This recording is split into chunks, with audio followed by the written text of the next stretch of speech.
నేడు గురు పూర్ణిమ. గురు పౌర్ణమి చాలా విశిష్టమైనటువంటి రోజు. మనకి సనాతన ధర్మంలో గురువు లేని విద్య గుడ్డి విద్య. గురువు లేకపోతే అసలు ఆ జీవితానికి పరిపూర్ణత సిద్ధించదు. గురుర్బ్రహ్మ గురుర్విష్ణు గురుర్దేవో మహేశ్వర గురు సాక్షాత్ పరబ్రహ్మ తస్మై శ్రీ గురవై నమః అని నమస్కారం చేస్తాం. గురువే బ్రహ్మ, గురువే విష్ణువు, గురువే శివుడు. ముగ్గురు మూర్తుల స్వరూపమైనటువంటి ఆ పరబ్రహ్మస్వరూపుడైనటువంటి గురువుకు నమస్కరించుచున్నాను. అసలు యథార్థం మాట్లాడితే ప్రథమ నమస్కారం గణపతికి. గణపతికి నమస్కారం కన్నా కూడా ప్రథమ నమస్కారం గురువుగారికి. అసలు గురోచ్ఛిష్టమే జీవితం. జీవితం శిష్యుడు అనుభవించేటప్పుడు తాను పొందినటువంటి అభ్యున్నతిని, తాను పొందిన ఐశ్వర్యాన్ని గురువుగారి యొక్క అనుగ్రహంగా మాత్రమే అనుభవిస్తాడు తప్ప ఇదంతా నా స్వార్జితమన్న ఉద్దేశ్యంతో తాను అనుభవించాడు. ఈనాడు జరిగేటటువంటి గురు పౌర్ణమిని మనం వ్యాస పౌర్ణమిగా చేసుకుంటాం. వ్యాస పౌర్ణిమై అని ఎందుకు అనాలి? ఏమి వ్యాస పౌర్ణమి అనకుండా శంకర పౌర్ణమి అని అనకూడదా? శంకర భగవత్పాదులు కూడా చాలా చేసిన వారే కదా. లేకపోతే వేరొకరి పేరుతో పెట్టి ఇవాల్టి పౌర్ణమిని మనం జరుపుకోకూడదా? కానీ జరపం. మనం ఇవాల్టి పౌర్ణమి ఎవరి పేరు మీద చేస్తామంటే ఒక్క వ్యాస భగవానుడి పేరు మీదే చేస్తాం. అందుకే మీకు పంచాంగాల్లో గురు పౌర్ణమి అని రాసి వ్యాస పౌర్ణమి అని రాస్తారు. ఇవాళ గురువుగారిని ఏ రూపంలో చూస్తారంటే వ్యాస భగవానుడి రూపంలో చూస్తారు. ఎందుకు వ్యాస భగవానుడికి అంత పెద్ద స్థానం ఇవ్వబడింది అంటే దానికి ఒక్కటే కారణం. వ్యాసుడు సాక్షాత్ నారాయణ స్వయం. ఆయన శ్రీమన్నారాయణుడే వ్యాస భగవానుడిగా అవతరించాడు. ఈ యుగంలో ద్వాపర యుగం చివరిలో ఆయన కృష్ణద్వైపాయనుడు అన్న పేరుతోటి వ్యాస భగవానుడి యొక్క పదవిని అలంకరించాడు. వ్యాసుని యొక్క జననము చాలా ఆశ్చర్యకరం.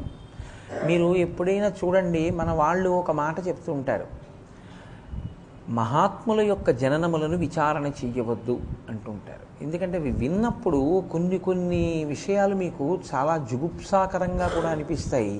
ఇంకా కొన్ని విషయాలు విన్నప్పుడు ఎలా ఉంటాయంటే, ఏమిటి ఇలా ఉన్నాయి కదా, దీన్ని మనం ఎలాగా అంగీకరించడం, దీన్ని మనం చాలా గొప్ప విషయము అని ఎలాగ స్మరించడము అని అనిపిస్తుంది.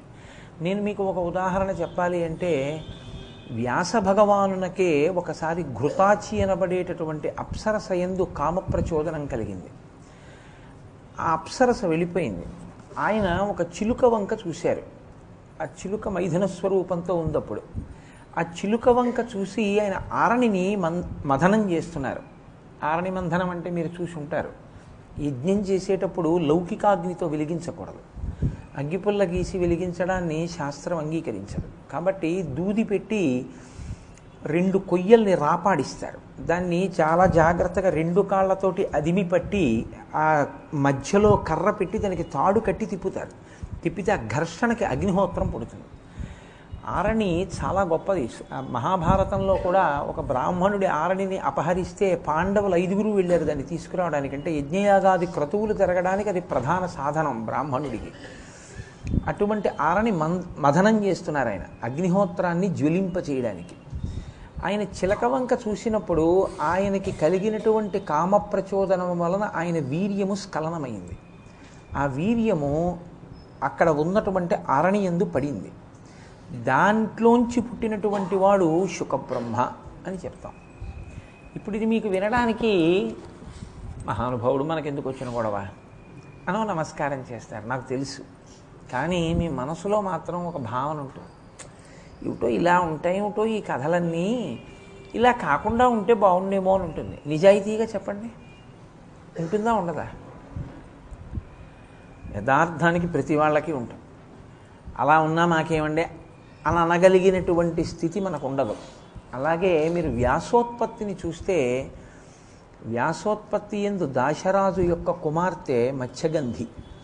మత్స్యగంధి అని పేరు ఎందుకు వచ్చిందంటే ఆవిడ చేప కడుపులోంచి బయటకు వచ్చింది. చేప కడుపులోంచి బయటకు వచ్చినటువంటి ఆడపిల్లను ఆయన పెంచారు ఆ దాశరాజు. ఆ పిల్ల ఎక్కడ ఉంటే అక్కడి నుంచి యోజనం దూరం చేపల వాసన వస్తుంది. అందుకని ఆమె పేరు మత్స్యగంధి. తండ్రి గారు ఒకరోజు భోజనం చేస్తున్నాడు మధ్యాహ్నం వేళలో. వాళ్ళ వృత్తి పడవ మీద ఎవరైనా వస్తే యమునా నదిని దాటించడం. అది మిట్ట మధ్యాహ్నం వేళ. సూర్యుడు మధ్యంతిన మార్తాండుడై ప్రకాశిస్తున్నాడు. పరాశర మహర్షి వచ్చారు. పరాశరుడంటే సామాన్యుడేం కాడు, మహానుభావుడు పరాశరుడంటే. అటువంటి పరాశరుడు వచ్చి నేను యమున దాటాలి అని అడిగాడు. కాసేపు ఉండండి అనబడేటటువంటి వ్యక్తి కాడు, మహా తేజస్వి. కాబట్టి ఆ భోజనం చేస్తున్నాడు కాబట్టి దాశరాజు తన కుమార్తె అయిన మత్స్యగంధిని పిలిచి, నీవు అమ్మ నావలో ఈయన్ని యమున దాటించు అన్నారు.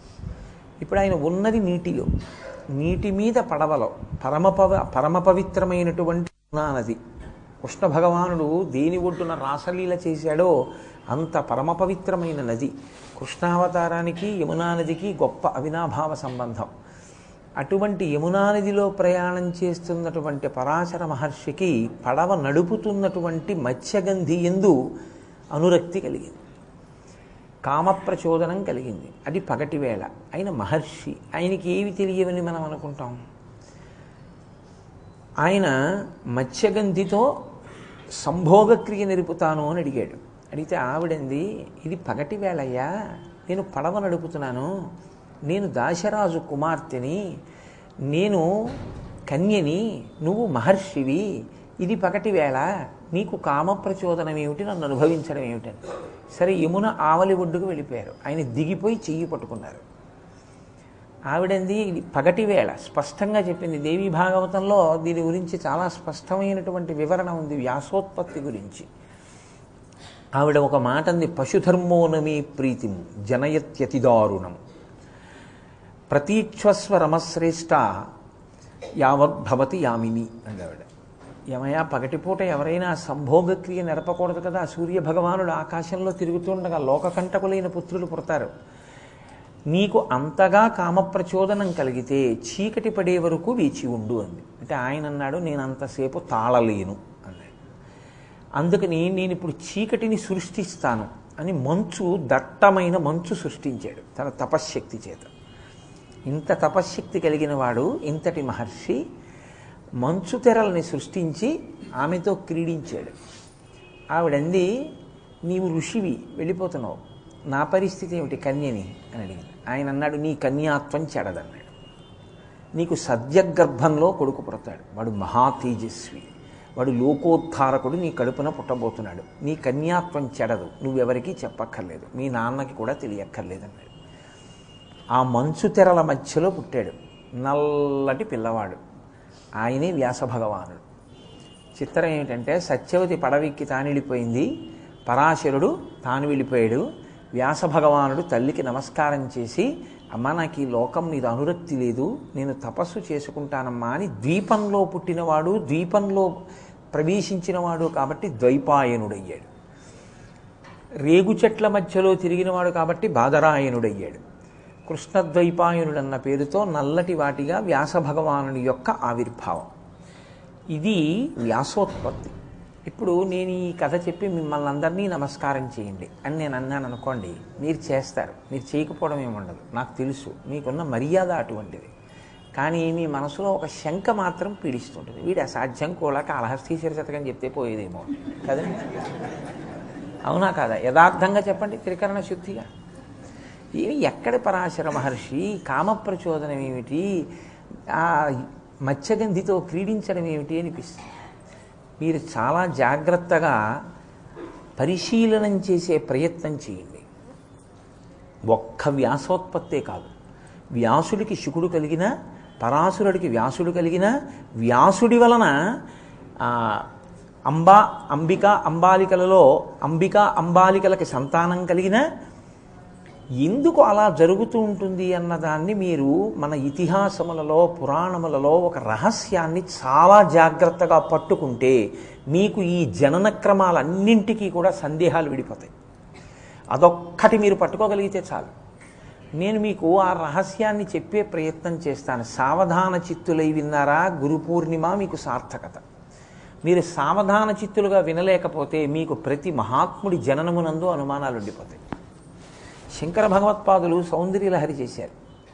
అందులో ఆయన ఒక చోట ఒక శ్లోకం చెప్తారు. అందులో ఆయన అన్నారు, హరిస్వామారాధ్య ప్రణత జన సౌభాగ్య జననీం పురా నారీ భూత్వా పురరపిమపి క్షోభమనయత్ స్మరోపిత్వా నత్వా రతినయన లేహ్యేన వపుషా మునీనామప్యంతః ప్రభవతి మోహాయ మహతాం.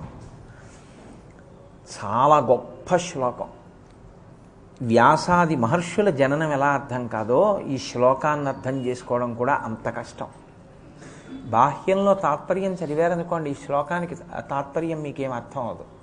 ఓ నమస్కారం పెట్టి వెళ్ళాలంతే. హరిస్వాం ఆరాధ్య ప్రణతజన సౌభాగ్య జననీం.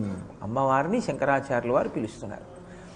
ప్రణతజన, అమ్మ ఎవరు నీ పాదములకు నమస్కరిస్తారో వారికి సౌభాగ్య జననీం, సౌభాగ్యమును కటాక్షించేటటువంటి స్వరూపమున్న దానా.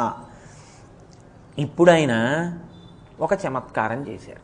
వెంటనే ఆయన అన్నారు, హరిస్వాం ఆరాధ్య, హరి నిన్ను ఆరాధించినాడు. ఇప్పుడు హరికి సౌభాగ్యం ఏమిటి? శ్రీ మహావిష్ణువు అమ్మవారికి నమస్కరించాడు. ఆయనకి ఏమిటి సౌభాగ్యం ఇవ్వాలి అమ్మవారు? సౌభాగ్యం అంటే ఏమిటి? హరి ఏం చేయాలి? శ్రీ మహావిష్ణువు శ్రీ మహావిష్ణువు త్రిమూర్తి స్వరూపమునందు స్థితికారుడు. స్థితికారుడు అంటే రక్షణ బాధ్యతని నిర్వహించాలి. ఇప్పుడు ఆయన ముందున్న పెద్ద సమస్య ఒకటి వచ్చింది ఒకప్పుడు ఆయనకి. ఏమిటా సమస్య? క్షీరసాగమదనం జరిగింది, అమృతోత్పాదనమైంది, అమృతం పుట్టింది. ఇప్పుడు ఈ అమృతం తాగడానికి దేవతలు రాక్షసులు కూడా సిద్ధంగా ఉన్నారు. పనిచేయడం పెద్ద విషయం ఏం కాదు, ఇచ్చేసేయచ్చు. కానీ రాక్షసుల బుద్ధి ధర్మాన్ని చెరిచేందుకు ప్రయత్నిస్తుంటాడు. స్థితికారుడంటే ఏమిటి? ఆయన ధర్మమును రక్షిస్తూ ఉంటాడు. యథా యథా హి ధర్మస్య అని కదా, పరిత్రాణాయ సాధూనాం వినాశాయ చ దుష్కృతాం ధర్మ సంస్థాపనార్థాయ సంభవామి యుగే యుగే. ఆయన ధర్మాన్ని ఎప్పుడూ కాపాడతాడు. అదే స్థితికారుడంటే. ఇప్పుడు ధర్మరక్షణ చెయ్యడము అంటే దేవతలకి బలాన్ని ఇవ్వాలి, రాక్షసులు అమృతం తాగకుండా చూడాలి. రాక్షసులకి అమృతం పొయ్యకుండా ఊరికిని దేవతలకి పోస్తే వాళ్ళు ఊరుకుంటారా? ఊరుకోరు. పెద్ద గొడవ వస్తుంది. వాళ్ళని ఏమార్చాలి. ఇప్పుడు ఎలా ఏమార్చాలి? ఇది ఆయన సమస్య. ఇద్దరినీ కూర్చోబెట్టాలి, అమృతం దేవతలకు పోస్తూ ఉండాలి. రాక్షసులు మాకు అమృతం పొయ్యట్లేదన్న విషయాన్ని మరిచిపోవాలి. ఎలా చేయాలి? రాక్షస బుద్ధికుంటే బుద్ధి ఏమిటి? ఎదురుగుండా కనపడిన స్త్రీలో అమ్మవారిని చూడలేకపోవడమే రాక్షస బుద్ధి. కనపడిన స్త్రీ అందంగా కనపడితే ఆ అందాన్ని చూసి వెర్రెక్కిపోవడమే, అదే రాక్షస బుద్ధి అంటే. కాబట్టి ఆ బుద్ధి వాళ్ళకు ఉంది. కాబట్టి ఇప్పుడు ఈ రాక్షసులందరూ మోహపడేంత అందం కావాలి. అంత అందం ఉన్నది ఎవరు లోకాల్లో? ఒక్క పరాశక్తి. ఆవిడిదే అందం. ఇప్పుడు ఆవిడ అందం ఆయనకి రావాలి. ఆవిడలా ఆయన అయిపోతే నారాయణ నారాయణి అయిపోవాలి. అందుకే నారాయణ నారాయణి భార్యాభర్తలు కారు. రుద్ర రుద్రాణి భార్యాభర్తలు, శివ శివ భార్యాభర్తలు, భవ భవాని భార్యాభర్తలు, శర్వ శర్వాణి భార్యాభర్తలు, నారాయణ నారాయణి అన్నా చెల్లెళ్ళు. ఇది గమ్మత్తు. నారాయణ విష్ణువు, నారాయణి విష్ణు సహోదరి. నారాయణ నలుపు, విష్ణు సహోదరి నారాయణి నలుపు. ఇద్దరూ నల్లగా ఉంటారు. అందుకే పార్వతీదేవిని శంకరుడు ఒకసారి తొడ మీద కూర్చోబెట్టుకున్నాడు. నల్లగా ఉంటుంది. ఆయన ఇలా చూసుకున్నాడు. ఎందుకో తెల్లగా ఉంటాడు. స్ఫటికమణి దిభం పార్వతీశం నమామి. ఆయన అన్నాడు, అసలు మా స్వామి ఎప్పుడు వెటకారాలు ఆడడం. పాపం ఆయన జన్మాంతరంలో ఒక్కసారి ఆడాడు. ఆయనకి ఎందుకో నల్లపిల్ల అనాలనిపించింది. అలా అంటే బాగుండదులే అని కాళీ అన్నాడు. ఆవిడ ఇలా చూసింది. ఓహో, వీరు తెల్లగా ఉన్నారు, నేను నల్లగా ఉన్నానని కలిసి దెప్పి పొడిచారు. వెంటనే ఆవిడ కిందకి దూకి యోగాగ్నిలో శరీరం వదిలేసింది. పార్వతీదేవి అంటే కించిత్ మాటలో కూడా మీకన్నా నేను తక్కువ దాన్ని తగని దాన్ని అన్న మాట పడడాన్ని ఆవిడ ఇష్టపడదు. అంత ప్రేమ భర్త అంటే ఆవిడకి. వదిలిపెట్టి ఆవిడేం చేసింది? తామగ్నివర్ణాం తపసాజ్వలంతీం వైరోచనీం కర్మ ఫలేషు దుష్టాం అని దుర్గా సూక్తంలో చెప్పినట్టు పసుపు తెలుపు ఎరుపులతో మెరిసిపోతూ గౌరిగా వచ్చి తొడ మీద కూర్చుంది. ఇప్పుడేమంటావు? నీ తెలుపా నారంగా ఏది మెరుపంది? అమ్మ నాయనోయ్, ఖాళీ అన్నందుకే ఇంత అఘాయిత్యం అన్నాడు ఆయన. అందుకని గౌరీ తపస్సు చేస్తారు పెళ్లి చేస్తే. అమ్మా నిన్ను ఖాళీ అంటేనే తట్టుకోలేకపోయావే, నేను పెళ్లి చేసుకుంటున్నాను, నా భర్త చేత ఆదరింపబడాలని నాకుండదు. పెద్ద సత్కారం ఏమిటి భార్యకి? ఆయన సంతోషించడమే. ఏం వండుతావా వంకాయ కూర అంటే చాలా, అదే ఆవిడికి గజారోహణం. నీ మొహం అన్నాడు అనుకోండి అన్నింటికి, ఆవిడ చాలా చిన్నబుచ్చుకుంటుంది. అమ్మ నాకు నా భర్త చేత గౌరవింపబడాలి, ప్రేమింపబడాలని ఉంటుందిగా. నువ్వు ఇంత మాట పడలేకపోయావే, నాకు కూడా అలాగే మాట పడవలసిన అవసరం లేని రీతిలో అల్లుకుపోయేటటువంటి అదృష్టాన్ని అని స్వాధీన వల్లభ. స్వాధీన వల్లభ అంటే భర్తని భయపెట్టి చెప్పు చేతల్లో ఉంచుకున్నది కాదు. దానికి చెప్పకుండా ఎలా చేస్తాం అని ఆయన చెప్తాడన్నీ ఆవిడికి. అంటే అంత ప్రేమ సంపాదించుకుంది ఆవిడ. అమ్మ నేను కూడా అలా అవ్వాలి అని గౌరీ తపస్సు చేసి పీటల మీద కెడతారు పెళ్లి కూతురు. తెలిసిందమ్మా? అందుకు గౌరీ తపస్సు. కాబట్టి ఇప్పుడు నారాయణుని చెల్లెలు నారాయణి చూసింది అన్నగారి వంక. ఓహో మా అన్నయ్యకి సమస్య వచ్చింది, దేవతలకి దానవులకి అమృతం పంచిపెట్టడంలో రాక్షసుల్ని ఏమార్చాలి. ఇప్పుడు నాకన్నా సౌందర్యవతి లోకంలో లేదు, నా అందం మా అన్నయ్య ఇమ్మంటున్నాడు. ఆవిడేం చేసింది? తన అందం ఆయనకి ఇచ్చింది. ఇప్పుడు ఆయన ఏం చేశారు? శ్రీ మహావిష్ణువు దేవతలకి అమృతం పోస్తున్నారు, దానవులకి అమృతం పొయ్యట్లేదు ఆయన. వాళ్ళు ఏమనాలి? అదేంటి అమృతం అంతా అటు పోసేస్తున్నావు, మాకు పొయ్యి అనాలి కదండి. వాళ్ళు అనలేదు. ఎందుకో తెలుసా? పోసేస్తే లేచిపోవాలి తాగేసి. అప్పుడు ఆవిడని చూడడం ఎలా కుదురుతుంది? వాళ్ళు అన్నారు, వాళ్ళు వెర్రేళ్ళు ముందు పోయించేసుకుంటున్నారు, లేచిపోవాలి, మనం చాలాసేపు చూడొచ్చు ఆవిడ అన్నారు. ఇది రాక్షస బుద్ధి అంటే. అందుకు ఇవ్వలేదు అమృతం. తప్ప శ్రీ మహావిష్ణువుని తప్పు పట్టకూడదు, మీరు ధర్మ పరిశీలనం చెయ్యాలి. ఇప్పుడు ఆయన దేవతలకు అంతా పోసేశాడు, వీళ్ళకి ఏమిటి మిగిలిందంటే చూపులే మిగిలాయి. ఆవిడ విష్ణు స్వరూపాన్ని పొందేసింది.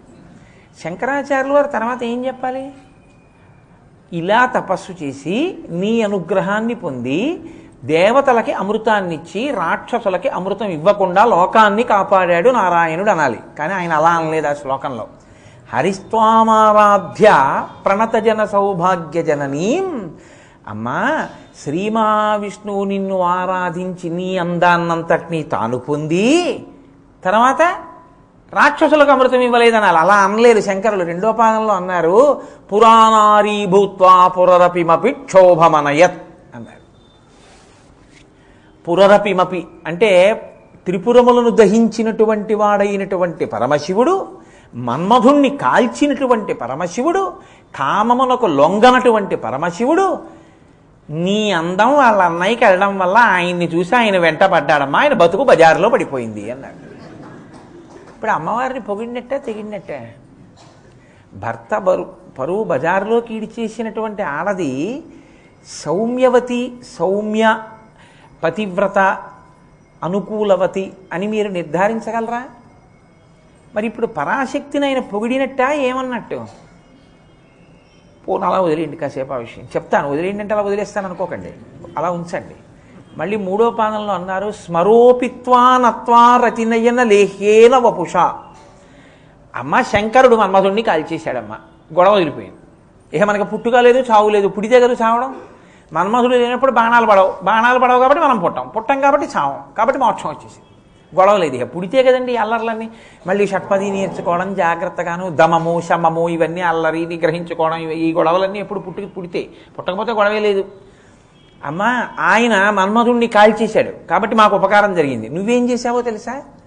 స్మరోపిత్వా నత్వా రతిలయన లేహేన వపుష.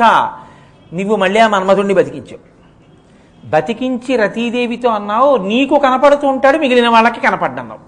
ఇప్పుడు ఆయన బాణాలు వేయడానికి వస్తే తప్పుకునే అవకాశం కూడా లేదు, కనపడ్డు మాకు.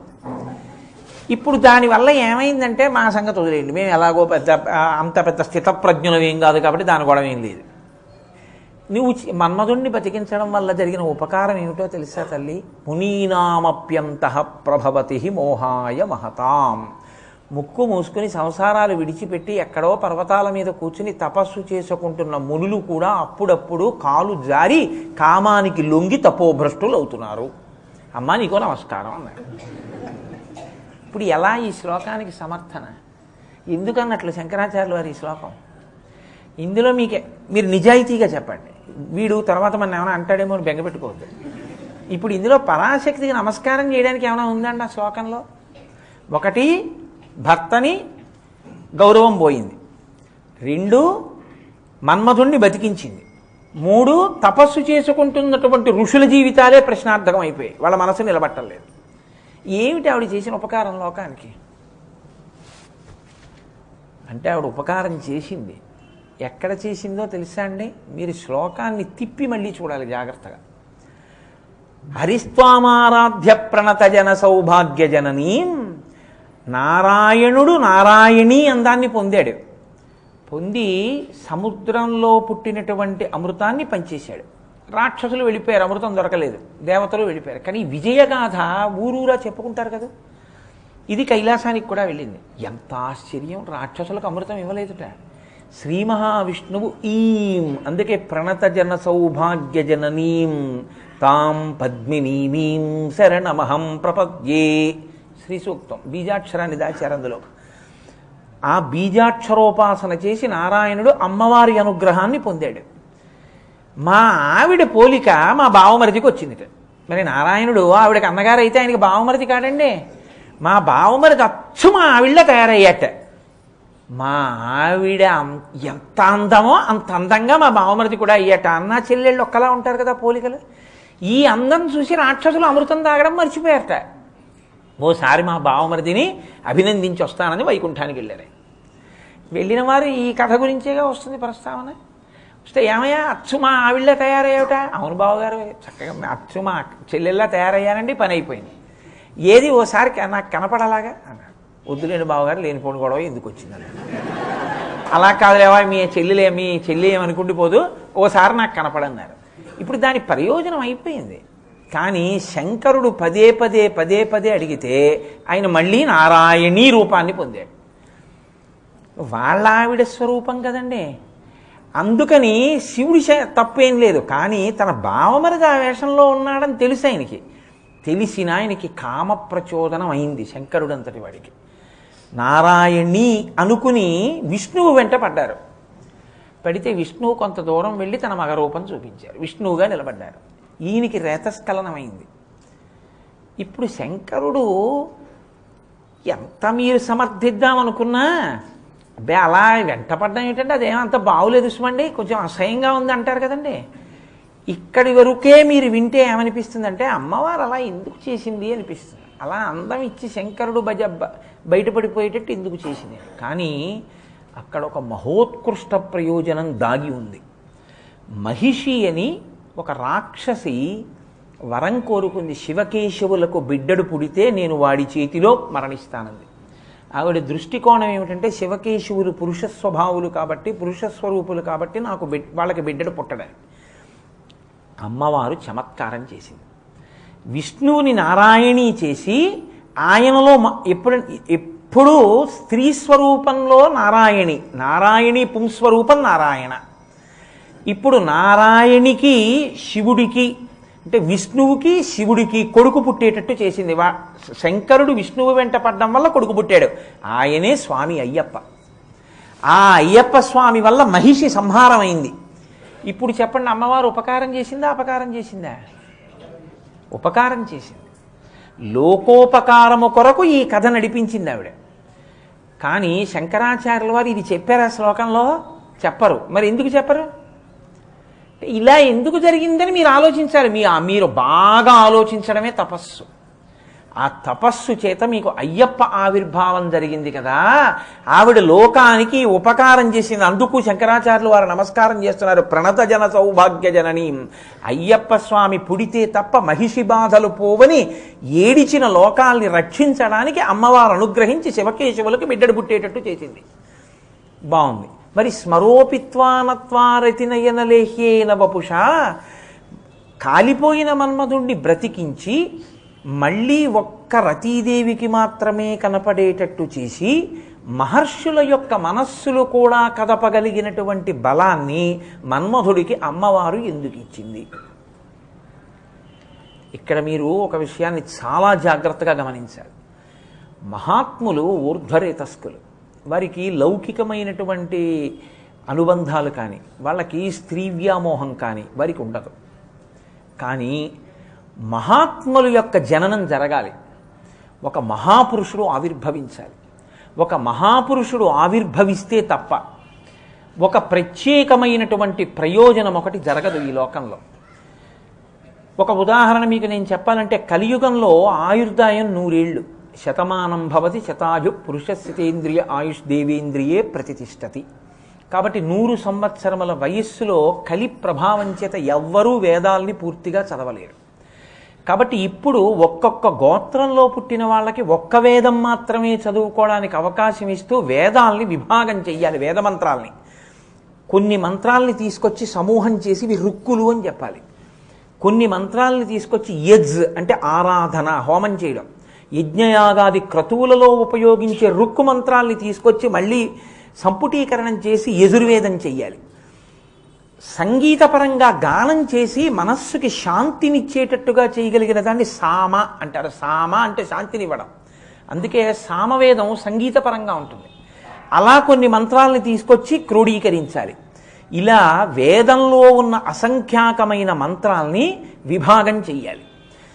విభాగం చేత వేదము 3గా ఉంటుంది. త్రైవేద్యం హృద్యం త్రిపురహరమాద్యం త్రినయనం అంటారు. అందుకే శంకరాచార్యులు వారి శివానంద లహరిలో ఈ వేద విభాగం చెయ్యాలి అంటే మహాత్ముడు కారణజన్ముడు పుడుతూనే ఒకరి దగ్గర చదువుకోవలసిన అవసరం లేకుండా మరొక సూర్యుడా అన్నట్టుగా అంత తేజోమూర్తి అయిన మహాపురుషుని యొక్క కొడుకు పుడితే తప్ప వాడు తప్ప వేద విభాగం చెయ్యగలిగిన వాడు ఇంకొకడు లేడు. ఇప్పుడు అంతటి మహాత్ముడు పుట్టాలంటే అటువంటి మహాత్ముణ్ణి కనగలిగినటువంటి తేజస్సున్నవాడు ఎవడో ఒక్కడే ఉంటాడు లోకంలో. అటువంటి మహాత్ముడు పరాశరుడు. ఇప్పుడు అటువంటి మహాత్ముడైనటువంటి పరాశర మహర్షికి కొడుకు పుడితే తప్ప వేద విభాగం చేసేవాడు లేడు. అష్టాదశ పురాణాలు ఇచ్చేవాడు లేడు. బ్రహ్మసూత్రాలు ఇచ్చేవాడు లేడు. లోకానికి సంప్రదాయం చెప్పేవాడు లేడు. కలియుగంలో ఉన్న ఆయుర్దాయానికి సరిపడేటట్టుగా వేదం చదువుకునేటట్టు అనుగ్రహించగలిగిన మహాపురుషుడు లేడు. ఇవేవీ లేకపోతే అసలు సనాతన ధర్మమే లేదు. ఎందుకంటే వేదమే ప్రమాణము కనుక. ఇటువంటి మహాపురుష జననం పరాశరుడి వలన మాత్రమే కలగాలి. ఒక్క పరాశర మహర్షి ఎందే పుట్టాలి. ఇప్పుడు పరాశర మహర్షి ఎందు పుట్టాలి అంటే ఆయన మనసు నిలబడడానికి ఆ క్షేత్రము కూడా, ఆ స్త్రీ కూడా కారణజన్మురాలై ఉండాలి. ఇప్పుడు నేను మళ్ళీ దేవీ భాగవతమో భారతమో చెప్పట్లేదు కాబట్టి నేను ఇప్పుడు ఆ యోజనగంధి జన్మవృత్తాంతం గురించి వెళ్ళే ఉద్దేశ్యంలో లేను. మీకు వ్యాసజననం మాత్రమే నేను పరిమితం చేస్తాను. మత్స్యగంధి కూడా కారణజన్మురాలు. అందుకే ఆవిడ చాప కడుపులోంచి వచ్చింది. ఆవిడే సామాన్యమైన స్త్రీ కాదు.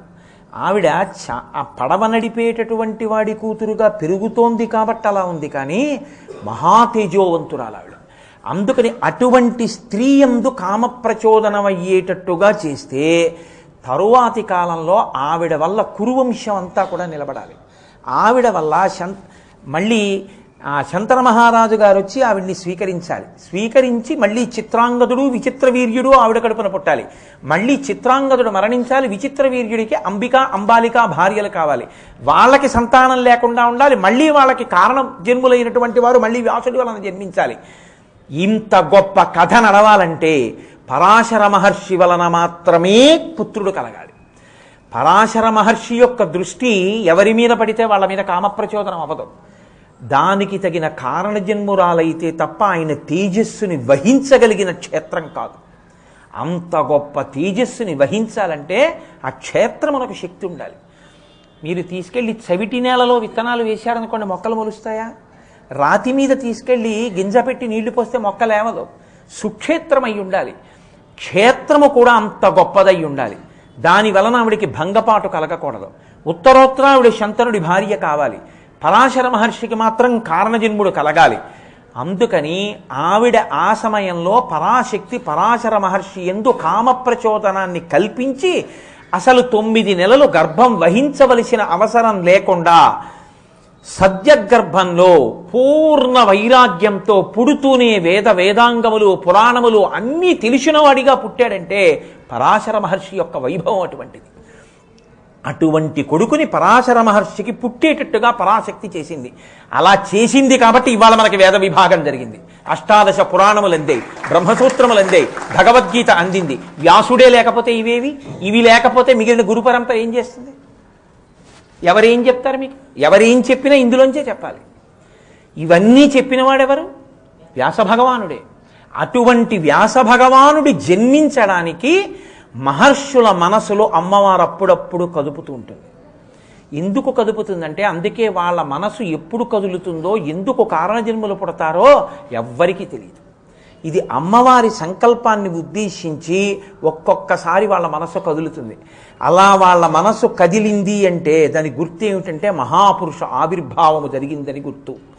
ఇంత నీకు అర్థం అవుతుందో అర్థమవుతుందో. ఒక బ్రహ్మచారి దీన్ని అర్థం చేసుకోగలడో చేసుకోలేడు. అందరూ ఈ కథని విని తెలుసుకోగలిగినంత పరిణతితో ఉంటారో ఉండరో. ఒక పిల్లవాడికి ఈ కథ చెప్పినా అందుకోగలిగిన స్థితి ఉంటుందో ఉండదో. అందుకని పెద్దలు ఏమన్నారంటే మహాత్ముల జననములను విచారణ చేయవద్దు. నువ్వు అర్థం చేసుకోగలిగిన శక్తిని పొంది ఉంటావు, పొందలేకపోతావు. రేపు నాకు మనవడు పుట్టాడు అనుకోండి, వాడు నేను ఎక్కడో ఏ దేవి భాగవతం ఏ భారతమో చెప్తుంటే వాడు విని తాతగారండి పరాశర మహర్షి వంటి మహాపురుషుడికి సత్యవతీదేవి ఎందు ఎలా పుట్టాడండి వ్యాస భగవానుడు, విచారణ చేయడానికి అనర్హుడివి, నమస్కరించంతే వ్యాసుడికి అని చెప్పాలి నేను. తప్ప నేను మీకు చెప్పింది అక్కడ చెప్పడానికి వీల్లేదు. ఎందుకంటే పిల్లవాడికి నేనేమని చెప్తాను ఈ కథ? నేను ఇప్పుడు సూక్ష్మంగా చెప్పినా మీరు గ్రహించగలిగారు. ఎందుకని? ఆ గ్రహించగలిగిన స్థితిలో మీరున్నారు. అందుకని అన్ని చోట్ల చెప్పడం కుదరదు. కాబట్టి మహాపురుష జననమును విచారణ చెయ్యవద్దు. అది పరాశక్తి యొక్క కృప అంతే. ఇప్పుడు మీకు అర్థమైంది. అర్థమైతే మీరు బాగా హర్షించగలిగారని నేను అనుకుంటున్నాను. ఎక్కడెక్కడ మహాపురుషుడు పుట్టినా అందుకుని అమ్మవారు కామప్రచోదనం చేస్తుంది. కామప్రచోదనం చేయిస్తే తప్ప ఆయన యొక్క తేజస్సు కదలదు. ఆయన తేజస్సు కదిలితే తప్ప వేరొక మహాపురుషుడు పుట్టడు. వేరొక మహాపురుషుడు పుడితే తప్ప మనుష్య జాతికి శాస్త్రం అందదు. అందించడానికి వ్యాసుడు పుట్టాలి. మిగిలిన వాళ్ళందరూ పుట్టడం ఒకెత్తు, వ్యాసుడు ఒక్కడు పుట్టడం ఒకెత్తు. వ్యాస భగవానుడే జన్మించి ఉండకపోతే వేదమునకు విభాగము లేదు. అనంతో వై వేదాహ, వేదములు అనంతములు. కాబట్టి అసలు వేదం జోలికి వెళ్ళగలిగినటువంటి స్థితి ఎవరికీ ఉండదు. వేదమే ప్రమాణము. మనకి కర్మ మార్గమైనా జ్ఞాన మార్గమైనా వేదంలోంచే ఉంటుంది. పురుష సూక్తం, స్త్రీ సూక్తం, యజ్ఞం, యాగం, రుద్రం అన్నీ వేదాంతర్గతం. ఎవరు ఏ వేదం చదువుతారు? అందుకే గోత్రాన్ని బట్టి ఈ వేదం చదువుకోండి అని ఇచ్చేటటువంటి స్థితిని వ్యాసుడు కల్పించాడు. ఇప్పుడు నేను ఎవరైనా పెద్దల దగ్గరికి వెళ్ళాను అనుకోండి, నేను ఒక మాట చెప్తాను. ఏదో చతుస్సాగర పర్యంతంగో బ్రాహ్మణేభ్య శుభం భవతు ఆత్రేయస అర్చనానస సామాశ్వా త్రయారుషీ ప్రవరాన్వితాత్రేయశగోత్ర ఆపస్తంభసూత్ర యజుశాఖాధ్యాయీ కోటేశ్వర శర్మ హంభో అభివావయే అంటాను. యజుశాఖాధ్యాయి అంటే నేను యజుర్వేదమును పఠించేటటువంటి వాడిని. నాకు రుక్కుతోటి సామంతోటి సంబంధం లేదు. అలా చదవాలంటే మళ్ళీ ఇంకో ఉపనయనం చేసుకుని చదువుతూ ఉంటారు. కాబట్టి ఒక వేదం చదివితే చాలు. ఇలా ఒక వేదం చదివంటే ఆ వేదం చదవడానికే సమయం సరిపోవట్లేదు. అది చదివేవాడే లేడు. ఇంకా 4 వేదాలు చదువుకోవాలంటే అసలు ఎవరు చదువుతారు? వేద విభాగం ఆయన చేశారు. కాబట్టి ఇవాళ మీరు అమ్మవారికి కానీ అయ్యవారికి కానీ పూజ చేస్తే ఋగ్వేదమవధారయ అంటే ఋగ్వేదం చదివేవాళ్ళు కొంతమంది ఉన్నారు. యజుర్వేదమవధారయ యజుర్వేదం చదువుతారు. సామవేదమవధారయ సామవేదం చదువుతారు. అధర్వణ వేదమవధారయ అధర్వణ వేదం చదువుతారు.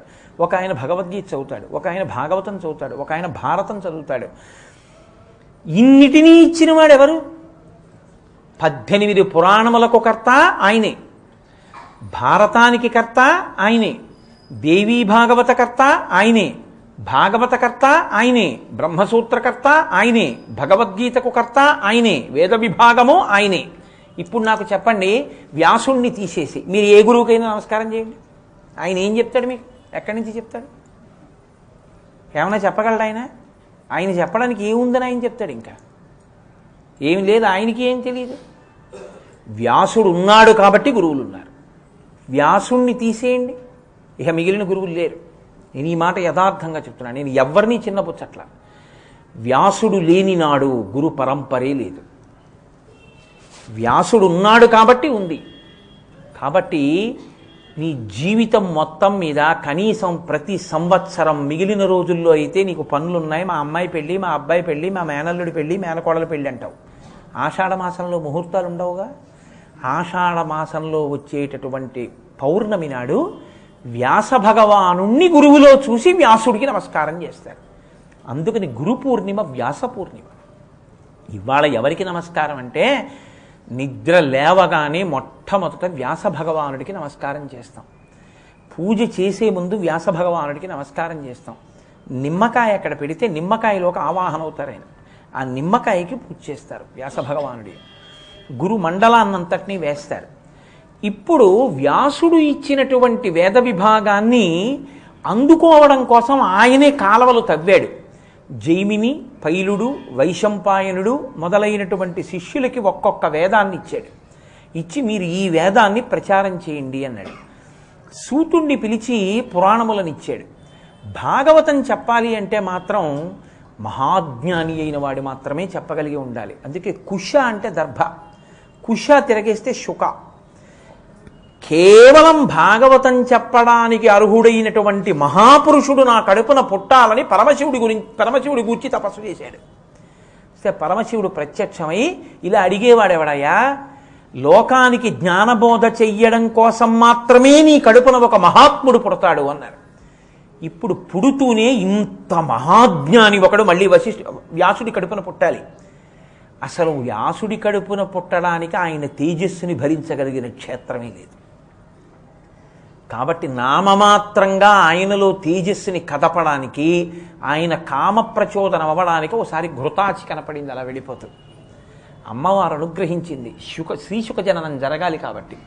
అంతే, అరణిమంధనం చేస్తుంటే ఆయన తేజస్సు అరణిలో పడింది, అందులోంచే పుట్టాడు అంతే శుకుడు. అంటే మీరు ఏమి చెప్పవలసి ఉంటుందంటే అక్కడ అసలు వ్యాసుని యొక్క తేజస్సుని భరించగలిగిన క్షేత్రమే లేదు. శివవీర్యాన్ని ఎలా భరించలేకపోయాయో భూతములన్నీ, అలా వ్యాసుని యొక్క తేజస్సుని భరించగలిగిన క్షేత్రమే లేదు. అంటే వ్యాసుడు ఎంత గొప్పవాడో, వ్యాసుడు లేకపోతే ఈ జాతి సనాతన ధర్మమే లేవు. అటువంటి మహాపురుషుడికి నమస్కరిస్తాం ఇవాళ. మహానుభావ, మీరు లేకపోతే వేదాలు లేవు, మీరు లేకపోతే పురాణాలు లేవు, మీరు లేకపోతే బ్రహ్మసూత్రాలు లేవు, మీరు లేకపోతే మహాభారతం లేదు. పంచమ వేదం. శృతి, స్మృతి, పురాణము అని మూడు ఉంటాయి. శృతి అంటే వేదం. వేదం పుస్తకం చూసి చదువుకునేది కాదు, స్వరప్రధానం. అందుకని గురువుగారు కూర్చొని గురువుగారు చెప్తే చెవితో విని నేర్చుకుంటారు. అందుకే వేదం పుస్తకం పట్టుకుని చదవరు. గురువుగారు స్వరంతో చెప్తుంటే ఇలా ఇలా అంటుంటారు, ఉదాత్త, అనుదాత్త, స్వరిత అని. ఆ స్వరాన్ని బట్టి శిష్యుడు వేదం నేర్చుకుంటాడు. ఆ వేదమంత్రం చెవి ప్రధానంగా వస్తుంది కాబట్టి శృతి. వేదం చెప్పింది బాగా అర్థం కాదేమోనని దాన్ని చెప్తారు మళ్ళీ ఋషులు, స్మృతి. అందులోవే కొన్ని సూత్రాలు తీసి గౌతముడు సంకలనం చేస్తాడు, గౌతమ స్మృతి. అత్రి మహర్షి కొన్ని సంకలనం చేశారు, అత్రి స్మృతి. ఇలా ఒక్కొక్క ఋషి పేరు మీద ఒక్కొక్క స్మృతి ఉంటుంది. ఈ స్మృతులు కూడా మళ్ళీ అర్థం కావేమోనని పురాణము. పురాణం ఏం చేస్తుందంటే సర్గశ్చ ప్రతిసర్గశ్చ వంశో మన్వంతరానిచ వంశానుచరితం చైవ పురాణం పంచలక్షణం. 5 లక్షణాలతో జరిగిపోయిన కథ అయితే చరిత్ర. ఆ తర్వాత వాడు ఏమైపోయాడో మీకు తెలియదు. చరిత్రకి పురాణానికి తేడా ఏమిటో తెలుసా అండి? కృష్ణదేవరాయల వారు దక్షిణ భారతదేశంలో అత్యద్భుతంగా పరిపాలన చేసిరి, ఫలానా సంవత్సరంలో శరీరాన్ని వదిలిపెట్టిరి. తర్వాత ఏమైంది? అవి ఉండవు చరిత్రలో. ఆయన పుట్టడం, ఆయన పెరగడం, ఆయన మరణించడం అంతే ఉంటుంది. పురాణంలో ఏముంటుందో తెలుసా అండి? తర్వాత రాయలవారు ఏమయ్యారో కూడా ఉంటుంది. పురాణం అంటే అది. మీకు భాగవతంలో భరతోపాఖ్యానం ఉందనుకోండి, ఆయన జింకని తెచ్చి పెంచాడు, పెంచినందుకు ఏమయ్యాడు, తర్వాత ఏమయ్యాడో చెప్తుంది, మోక్షం పొందేంత వరకు చెప్తారు. ఇది వంశానుచరితం చైవ పురాణం పంచలక్షణం. ఇప్పుడు చూసావా, ఆయన పొరపాటు పడి జీవితంలో మళ్ళీ పునర్జన్మ తీసుకోవాల్సి వచ్చింది, మనం ఎంత జాగ్రత్తగా ఉండాలి అని మీరు బాగా తెలుసుకుంటారు. శృతి, స్మృతి, పురాణము ఈ మూడింటి యొక్క కలయిక కరుణామయుడై మళ్ళీ లోకానికి అందించిన మహాపురుషుడు శంకర భగవత్పాదులు. అందుకే శృతి స్మృతి పురాణానాం ఆలయం కరుణాలయం నమామి భగవత్పాద శంకరం లోకశంకరం అని శంకరాచార్యుల వారికి నమస్కారం చేస్తాం. అందుకని వ్యాస భగవానుడికి నమస్కారం. చిత్రం ఏమిటో తెలుసా అండి? కేవలం అందుకే అని అనుకోకండి, అన్నిటికన్నా చాలా గొప్పదేమిటో తెలుసా అండి? వ్యాస వాల్మీకులకు నమస్కారం చెయ్యకుండా ఏదీ చెప్పడానికి వీల్లేదు. సూర్యవంశాన్నంతటినీ వర్ణించారు వాల్మీకి మహర్షి, చంద్రవంశాన్నంతటినీ వర్ణించారు వ్యాస మహర్షి. సూర్యచంద్రులిద్దరూ ఈ లోకానికి ఎంత అవసరమో, ఈ లోకం ఉన్నంతకాలం సనాతన ధర్మంలో సూర్యవంశవర్ణన చంద్రవంశవర్ణన చేసిన వాల్మీకి వ్యాసుడు కూడా అంతే అవసరం. అటువంటి మహాపురుషులిద్దరూ కూడా ఇందులో ప్రత్యేకించి వాల్మీకి రామాయణ రచన చేశారు. వాల్మీకి రామాయణ రచన చేసినప్పుడు ఆయన ఎప్పుడో జరిగిపోయిన కథని రాశారని మీరు అనకూడదు. ఇతిహాసము అంటారు. ఇతిహాసము అంటే ఇతి హా ఆసం, ఇది ఇలాగే జరిగినది, ఇది ఇలాగే జరిగినది అని చెప్పడానికి నువ్వు చూసావా? వాల్మీకి మహర్షి రామాయణంలో అంతర్భాగం. సీతమ్మ తల్లి వాల్మీకి ఆశ్రమంలో పెరగలేదు. బ్రహ్మగారు వరమిస్తే ఆచమనం చేస్తే ఆయన కళ్ళ ముందు కనపడింది రామాయణం. అందుకని ఇతిహాసం అంటే అలాగే జరిగినది. అది అబద్ధం కాదు, కల్పిత కథ కాదు. రామాయణం పరమసత్యం. అందుకే అందులో వాల్మీకి పాత్ర అవుతారు. అలాగే మహాభారతం, భారతం ఇతిహాసం. అందుకే వ్యాసుడు మహాభారతంలో అనేక పర్యాయములు కనపడతాడు. ఒకసారి చంద్రవంశం ఆగిపోయింది, కురువంశం ఆగిపోయింది ఒకసారి. ఎందుకని? శంతన మహారాజుకి కలిగినటువంటి చిత్రాంగదుడు విచిత్ర వీర్యుల్లో చిత్రాంగదుడు మరణించాడు, విచిత్ర వీర్యుడు మరణించాడు. అంబిక అంబాలిక ఇద్దరు విధవలుగా మిగిలిపోయారు, సంతానం లేదు. భీష్ముడు వివాహం చేసుకోలేదు, రాజ్య పరిపాలన చేపట్టాడు. కాబట్టి సింహాసనానికి ఉత్తరాధికారి లేడు.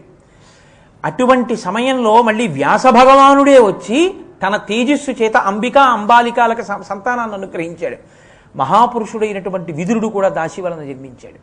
సరే, అలా ఇవ్వచ్చా? మళ్ళీ అదొక పెద్ద ధర్మ సూక్ష్మం. అది ఎప్పుడైనా భారత ప్రసంగంలో ఇంద్రుడు గారు, ఇప్పుడు ఎందుకు అవన్నీ?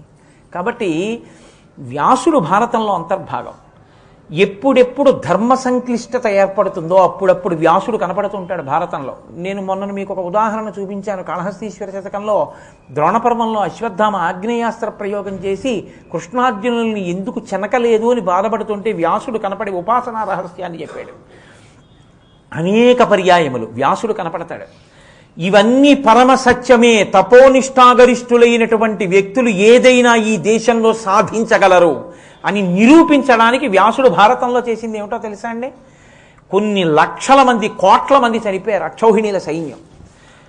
ఆ కురురాజు యొక్క బంధువులందరూ మరణించారు. జలతర్పణ ఇచ్చారు. ఇచ్చిన తరువాత గాంధారి మొదలైన వాళ్ళు కోరుకున్నారు, ఒక్కసారి మా బంధువులందరినీ చూడాలనుందని. వ్యాసుడిని అడిగారు, మాకు చూపిస్తావా అని అడిగారు. మీకు సాయంకాలం చూపిస్తానని సంధ్యావందనం చేసుకుని నది ఒడ్డున కూర్చున్నాడు. అంతే. మరణించిన వాళ్ళందరూ దివ్య శరీరాలతో వచ్చి ఎదురుగుండా కనపడ్డారు అందరికీ. ఈ దేశంలో తపశ్శక్తి యొక్క గొప్పతనం ఎటువంటిదో, పైలోకాలకి వెళ్ళిపోయిన వాళ్ళని సూక్ష్మ శరీరాలతో ఉన్న వాళ్ళని కూడా తీసుకొచ్చి చూపించగలిగినటువంటి దక్షత తపశ్శక్తికి ఉందని నిరూపించిన మహానుభావుడు వ్యాసుడు. అందుకే వేద విభాగం చేసిన వాడు కాబట్టి వేదవ్యాసుడయ్యాడు ఆయన. ఆ వ్యాసుడి దగ్గర నుంచి పరంపర అంటే వ్యాసుడు ఇచ్చినటువంటి వేదములను, ఆయన చేసిన వేద విభాగాన్ని, అంటే మీరు ఒక మాట జ్ఞాపకం పెట్టుకోవాలి. వేదము ప్రారంభం ఎక్కడా అని అడిగారు అనుకోండి, అద్వైత సంప్రదాయంలో దీని గురు పరంపరా స్తోత్రం చెప్పినప్పుడు దీని రహస్యం చెప్తారు. నారాయణం అంటారు. వేదం ఎక్కడ మా గురు పరంపర ఎక్కడ మొదలు అంటే నారాయణం దగ్గర, నారాయణుడి దగ్గర. వేదం ఎక్కడ మొదలు అంటే ఈశ్వరుడి దగ్గర మొదలు. ఈశ్వరుడే వేదము, వేదమే ఈశ్వరుడు. వేదమే ఈశ్వరుడు ఎలా అవుతుంది అంటే, నేను ముందు పుట్టానా నా ఊపిరి ముందు పుట్టిందా అని నేను మిమ్మల్ని అడిగాను అనుకోండి, ఏది ముందు పుట్టినట్టు? నా ఊపిరే నేను కదండి. నేను ఎప్పుడు ఊపిరి తీశానో అప్పుడే పుట్టాను. నేను ఎప్పుడు ఊపిరి తీయడం ఆపేస్తానో అప్పుడు మరణిస్తాను కదా. ఊపిరి తీసి ఊపిరి వదలడమే భవతి, ఉన్నానని గుర్తు. ఈశ్వరుడి ఊపిరి వేదమైతే ఈశ్వరుడే వేదమా కాదా? నా ఊపిరి నేనైతే ఈశ్వరుడి ఊపిరి వేదమైతే ఈశ్వరుడు వేదం కాదండి. వేదపురుషుడు ఈశ్వరుడే. కాబట్టి ఈశ్వరుడు మొట్టమొదట వేదాన్ని ప్రారంభం చేశాడు. అందుకే మనకి ప్రమాణము వేదము. వేదము అపౌరుషేయము. పుస్తకాలు రచన చేసింది కాదు, పరమేశ్వరుడి ఊపిరి. పరమేశ్వరుడే వేదంగా ఉన్నాడు. దానికి కాలంతో సంబంధం లేదు. వేదాలు ఇప్పటివే ఎవడైనా అంటే పశ్చాబద్ధం అలా వేదం గురించి తెలియదని గుర్తు. వేదానికి కాలం లేదు, అది ఎవడు చెప్పలేడు కూడా. ఈశ్వరుడు ఎప్పుడో. అందుకే అమ్మవారి గురించి చెప్తే లలితా సహస్రంలో అమ్మవారు ఎప్పుడు పుట్టిందన్నారు అనుకోండి, పూర్వజ, నువ్వు ఎప్పుడు పుట్టావు, నీకన్నా ముందుంది. మీ తాతగారు అంతకన్నా ముందుంది, మీ ముత్తాతగారు అంతకన్నా ముందుంది, ఈ భూమి అంతకన్నా ముందుంది, నువ్వు ఎన్ని చెప్తావో అంతకన్నా ముందుంది పూర్వజ. ఆవిడ ముందుంటే ఆవిడలే వేదం ఉంది ఆవిడతో. కాబట్టి వేదం ఎప్పుడు పుట్టింది నువ్వు చెప్పలేవు, దానికి డేట్ ఆఫ్ బర్త్ లేదు. కాబట్టి నారాయణం ఆయన ఎవరికి చెప్పారు? ఆయన బ్రహ్మగారికి చెప్పారు. ఆయన నాభికమలంలోంచి పుట్టినటువంటి పద్మంలో ఆవిర్భవించిన చతుర్ముఖ బ్రహ్మగారికి చెప్తే ఆయన 4 ముఖాలతో వేదం చెప్తే ఆయన సృష్టి చేశాడు. ఇప్పుడు ఆయన ఏం చేశాడు? తన కొడుకు వశిష్ఠుడికి చెప్పాడు. అంటే దేవతామూర్తులలో నారాయణుడు బ్రహ్మగారి దగ్గరికి వచ్చేటప్పటికి దేవతా స్వరూపాల్లో వేదం చెప్పడం అయింది. ఇప్పుడు ఋషి జాతిలోకి వెళ్ళి, ఋషి మనిషి కాడు. నేను మొన్ననే దీని గురించి ఎక్కడో మాట్లాడాను. మనిషిగా ఋషిని చెప్పడం కుదరదు, ఎందుకంటే ఋషి కారణజన్ముడు. మీకు ఇప్పుడేగా చెప్పాను, శుకబ్రహ్మ అరణిలోంచి పుట్టాడు, మనుష్యుడని ఎలా అంటారు? కానీ మనుష్యుడిగా ప్రవర్తించాడంతే. అందుకే ఋషికి తర్పణం ఉంది. మంత్రాధిష్టాన దేవత మంత్రానికి బీజాక్షరానికి గురువుగా ఋషి ఉంటాడు. ఋషి పేరు చెప్పి అంగన్యాసకరన్యాసం చేస్తాం. మనుష్యులందరూ అలా ఉండే అవకాశం లేదు. కాబట్టి ఇప్పుడు నారాయణుడు బ్రహ్మ, తర్వాత ఋషి ఎవరు? వశిష్ఠం. వశిష్ఠుడి తర్వాత శక్తి. శక్తి అంటే వశిష్ఠుడి కొడుకు శక్తి. శక్తి తర్వాత పరాశరుడు. పరాశరుడి తర్వాత వ్యాసుడు. వ్యాసుడి తర్వాత శుకుడు. ఇక్కడ వరకు వరుసగా ఒకరి కడుపున ఒకరు పుట్టిన వాళ్ళ దగ్గరికి వెళ్ళింది. ఈ తర్వాత దగ్గరికి వచ్చేటప్పటికీ శుకబ్రహ్మని దాటిన తర్వాత ఇక కడుపున పుట్టిన బిడ్డలతో వెళ్ళలేదు. అద్వైత సంప్రదాయంలో వెళ్ళేటటువంటి గురు పరంపరా స్తోత్రం. శుకుడి తర్వాత గౌడపాదాచార్యుల వారు. గౌడపాదాచార్యుల వారి తర్వాత గోవింద భగవత్పాదాచార్యుల వారు. గోవింద భగవత్పాదాచార్యుల వారి తర్వాత శంకర భగవత్పాదాచార్యుల వారు. శంకర భగవత్పాదుల తర్వాత పద్మపాదాచార్యుల వారు, హస్తామలకాచార్యుల వారు, తోటకాచార్యుల వారు, ఇలా సురేశ్వరాచార్యుల వారు. మళ్ళీ ఈ నలుగురు 4 పీఠాలకు అధిపతులు. అక్కడి నుంచి ఆ పీఠ పరంపర ఇప్పటి వరకు. ఇప్పుడు ఏ పీఠాధిపతి ఉన్నారో అప్పటి వరకు. కంచి ఉందనుకోండి, ఏదో జయేంద్ర సరస్వతి, శంకర విజయేంద్ర సరస్వతి. శృంగేరి ఉందనుకోండి, భారతీ తీర్థస్వామి. అక్కడ వరకు ఆ పరంపర అలా ప్రవాహం కింద వెళ్ళిపోతుంటుంది. వేదము కూడా అలా ప్రవహించి వచ్చింది. అక్కడి నుంచి శాఖోపశాఖలైంది. అక్కడి నుంచి శిష్యులకు చెప్పబడింది. ఆ వేదము ప్రమాణంగా మనం బతుకుతున్నాం. దీనికి అంతటికీ విభాగం చేసే కాలాన్ని బట్టి కలియుగంలో వీళ్ళకి ఇంతంత చప్పున వీళ్ళు ఈ గోత్రాల్లో పుట్టిన వాళ్ళకి వేదం ఇద్దామని ఇచ్చినటువంటి మహాపురుషుడు వ్యాస భగవానుడు. శుకుణ్ణిచ్చి భాగవతం చెప్పించిన వాడు వ్యాస భగవానుడు. పరాశర మహర్షికి కొడుకుగా పుట్టినవాడు వ్యాస భగవానుడు. మహాభారత రచన చేసి ధర్మార్థకామ మోక్షములను స్థిరీకరించి మనకి పురుషార్థ సమన్వయం నేర్పినవాడు వ్యాస భగవానుడు. ఇన్ని ఉపకారములు చేసినటువంటి మహాపురుషుడు వ్యాస భగవానుడు. కాబట్టి ఆయనకి ప్రత్యేక నమస్కారం చేయడానికి వచ్చిన తిథి వ్యాస పూర్ణిమ. ఇప్పుడు ఆ వ్యాసుడు ఎవరి యందు ఉన్నాడు? ఆ వ్యాసుడే గురువుగారిలో ఉన్నాడు. కాబట్టి అందుకే గురువుగారు కూర్చున్న పీఠానికి గురుపీఠం అంటారు, వ్యాసపీఠం అంటారు. ఆయనని వ్యాసుడు ఆవహిస్తాడు. వ్యాసుడు ఆవహించి శృతి స్మృతి పురాణముల యందు ఉన్న మమేకమైనటువంటి విషయాలు మనకి అర్థమయ్యేటట్టుగా ఆయనలో ఉండి చెప్పిస్తూ ఉంటాడు. ఆనాడు వ్యాసుడు అర్థమయ్యేటట్టు చెప్పినట్టు ఇప్పుడు గురువు గారు చెప్తూ ఉంటారు. అందుకని వ్యాసుడి పేరు చెప్పి గురువు గారికి నమస్కారం, వ్యాసుడి పేరు చెప్పి గురువుగారికి సత్కారం. ఇవాళ అందరూ గురువుగారికి నమస్కారం చేస్తారు. ఎందుకు? గురువులో వ్యాసుణ్ణి చూసి. ఆ నమస్కారాలన్నీ ఎవరికి? సర్వదేవ నమస్కారం కేశవం ప్రతిగచ్చతి అన్నట్టు ఈ నమస్కారాలన్నీ ఆయన వ్యాసుడికి పంపిస్తాడు. వ్యాసపర బ్రహ్మార్పణమస్తు, ఇవన్నీ వ్యాస భగవానుడికి చెందుగాక. గురువుకి పెట్టిన నమస్కారాలన్నీ ఇవాళ వ్యాసుడికే చెందుతాయి. అంత సర్వోత్కృష్టమైన స్థితిలో ఆషాఢ శుద్ధ పూర్ణిమ నాడు మనం వ్యాస పూర్ణిమ చేస్తాం. అయితే నేను ఎలాగో అన్నాను కాబట్టి మీతో ఒక విషయాన్ని పంచుకునే ప్రయత్నం చేస్తాను. గురువు ఆచార్యుడు అని ఇద్దరు ఉంటారు. మీరు చూడండి, ఆచార్య భీష్మాచార్య, కృపాచార్య, ద్రోణాచార్య అని ఉంటుంది. శంకర భగవత్పాదాచార్య, చంద్రశేఖర పరమాచార్య, ఆచార్య శబ్దం వేస్తుంటాం. గురు శబ్దం కొంతమందికి వేస్తాం. గురువు ఉండి ఆచార్య శబ్దం లేకపోవచ్చు. ఆచార్య శబ్దం ఉంటే గురు శబ్దం ఉంటుంది. ఏమైనా తేడా ఉందా ఈ రెండింటికి? ఆచార్య యూనివర్సిటీస్లో ప్రొఫెసర్స్ కూడా ఆచార్య అని వాడతారు. ఆ ఆచార్యకి ఈ ఆచార్యకి సంబంధం ఏం లేదు. అది ఎందుకు పెట్టారో నాకేం తెలియదు. ఆచార్య ఒక్క దీనికి మాత్రమే సంబంధించింది వైదికంగా. ఆచార్య అంటే ఆచరణ కలిగినవాడు అని. అంటే వేదము ఎలా చెప్పిందో అలా ఆచరణ కలిగినటువంటి వాడైతే ఆయనని ఆచార్య అని సంబోధిస్తారు. అందుకే మీరు చూడండి, జగద్గురు శంకరాచార్యులు వారు అంటాం. ఇప్పుడు ఆయనలో గురువుగారు ఉన్నారు, ఆచార్యుల వారు ఉన్నారు. అంటే గురువుగా ఆయన బ్రహ్మమును తెలుసుకున్నారు, బ్రహ్మమైపోయారు. ఆయన బ్రహ్మమైపోయారని మీరు నేను ఎలా చెయ్యాలో అలా చేయకుండా ఆయన ఏమి ఉండరు. ఆయన ధర్మం ఆయన చేస్తారు. మన ధర్మం ఏమిటో మనకి చెప్పి మనతో చేయిస్తారు. సన్యాసి కాషాయం కట్టుకోవాలి, కాషాయం కట్టుకుంటారు. దండక మండలాలు పట్టుకోవాలి, దండక మండలాలు పట్టుకుంటారు. సన్యాసికి ఇదిగో ఈ నియమం ఉంది, ఆ నియమాలు పాటిస్తారు. లోపల ఆయన పరబ్రహ్మము, బ్రహ్మవిత్ బ్రహ్మైవ భవతి, బ్రహ్మముని తెలుసుకుని బ్రహ్మముగా ఉంటారు. పైకి మనందరికీ నేర్పడం కోసమని ఆచరణ ప్రధానంగా జీవితాన్ని కొనసాగిస్తారు. కాబట్టి గురువు ఆచార్యుడు కూడా ఆయన ఎందుంటారు. ఒక్కొక్కసారి గురువుగా ఉంటాడు కానీ ఆచార్యుడు కాడు ఆయన. షిరిడి సాయిబాబా లాంటి వారు అవి గురువులే, వాళ్ళు ఆచార్యులు కాడు. భగవాన్ రమణులు గురువే, ఆచార్యుడు కాడు. ఎందుకో తెలుసా అండి? ఆచార్య అంటే ఆచరణ ఉంటుంది. సంధ్యావందనం ఉందనుకోండి, సంధ్యావందనం చేస్తారు. త్రికాల సంధ్యావందనం, సంధ్యావందనం. ఏదో ఈశ్వరార్చన, ఈశ్వరార్చన. యజ్ఞోపవీతం, యజ్ఞోపవీతం. దండక మండలాలు పట్టుకోవడం. ఆహార నియమం, అలా ఆహారం సాత్వికమైనటువంటి ఆహారాన్ని తినడం. అగ్నిహోత్రాన్ని నేను ముట్టుకోను, అగ్నిహోత్రాన్ని ముట్టుకోరు సన్యాసులు. అగ్నిని వాళ్ళు ముట్టుకోరు కాబట్టి జీవితంలో వాళ్ళ శరీరం పడిపోయినప్పుడు కూడా అగ్నిలో దాన్ని కాల్చకూడదు, భూమిలో స్థాపించేస్తారు.